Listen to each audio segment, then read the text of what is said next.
आणि यानंतर राज्याचे कृषी मंत्री माणिकराव कोकाटे यांच्या राजीनाम्याच्या संदर्भातली एक महत्त्वाची बातमी। विधिमंडळामध्ये रमी खेळणं आणि वादग्रस्त वक्तव्य करणं यामुळे वादात सापडलेल्या कोकाटेंचा राजीनामा होणार असल्याची माहिती एबीपी माझाला खात्रीलायक सूत्रांनी दिली आहे। मंगळवारी कोकाटे यांचा राजीनामा होणार असून आज संध्याकाळी अजित पवार हे पक्षामधल्या नेत्यांना त्यांचा निर्णय कळवणार आहेत आणि या संदर्भामध्ये काल अजित पवार आणि तटकरेंमध्ये 2 तास चर्चा झाली आहे। दिल्लीमध्ये फडणवीसांशी झालेल्या चर्चेचा तपशील तटकरेंनी दादांना सांगितला। फडणवीस आणि अजित पवार हे कोकाटेंवरती प्रचंड नाराज आहेत। कोकाटेंमुळे सरकारला अडचणी निर्माण होत आहेत आणि त्यामुळे त्यांचा राजीनामा घेतल्याशिवाय पर्याय नाही, यावरती सर्वांचं एकमत झालं। तर दुसरीकडे संकटात असलेल्या कोकाटेंची शनिदेवाकडे धाव बघायला मिळते आहे।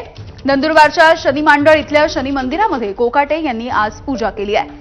संकट दूर व्हावी तशी शनीच्या चरणी त्यांनी प्रार्थना केली। या संदर्भातली प्रतिक्रिया सुद्धा कोकाटे यांनी दर्शनाच्या नंतर दिलेली आहे। ज्या कार्यक्रमासाठी या ठिकाणी जाणून आलेलो आहे, सन्माननीय प्रतिभाताई शिंदे यांचाही चोपड्याला कार्यक्रम होता, तोही कार्यक्रम मला करायचा होता, परंतु त्याही झालेल्या आहे। पावसाळा असल्यामुळे गाड्या जाऊ शकत नाही आणि त्या ठिकाणी तो कार्यक्रम करता येणार नाही, अशा पद्धतीने त्यांनी पण या ठिकाणी मागणी केली आहे।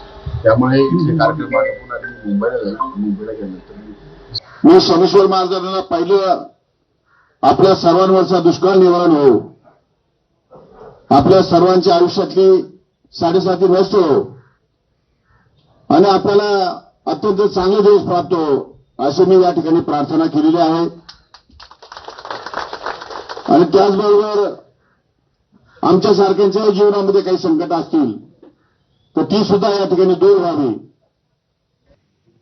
तर माणिकराव कोकाटे यांनी शनी मंदिरामध्ये जाऊन पूजा केल्याच्या नंतर विरोधकांनी नेमकी काय टीका केली आहे पाहूयात। तुम्ही चुका करा आणि मी तुमच्या पाठीशी आहे असं कधी शनी देवता त्या ठिकाणी म्हणत नाहीत।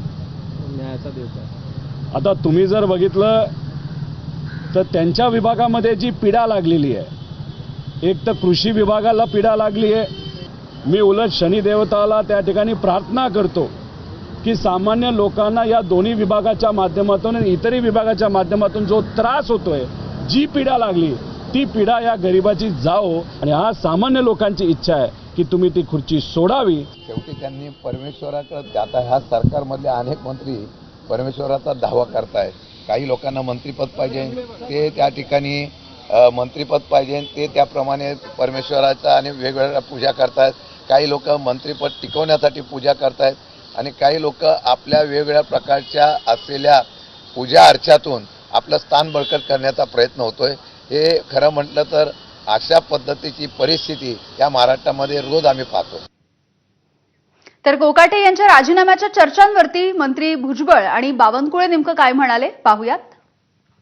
अजितदादांनी स्पष्ट सांगितलेलं, आम्ही मंगळवारी ते त्यांना भेटणार आहे, चर्चा करणार आहे, नंतर काही निर्णय होईल ते करतील अजितदादा, मला काही कल्पना नाही त्याची। असं आहे की अजितदादांनी स्पष्ट सांगितलेलं, आम्ही मंगळवारी ते त्यांना भेटणार आहे, चर्चा करणार आहे, नंतर काही निर्णय होईल ते करतील अजितदादा, मला काही कल्पना नाही त्याची। नाही, यामध्ये आता हा सर्वस्वी अधिकार माननीय मुख्यमंत्र्याचा आहे आणि त्या पक्षात जे नेते आहेत, जे राष्ट्रवादीचे मंत्री, यांचा अधिकार जयंत आपल्या अजितदादांना आहे आणि इकडे एकनाथ शिंदे साहेबांना आहे।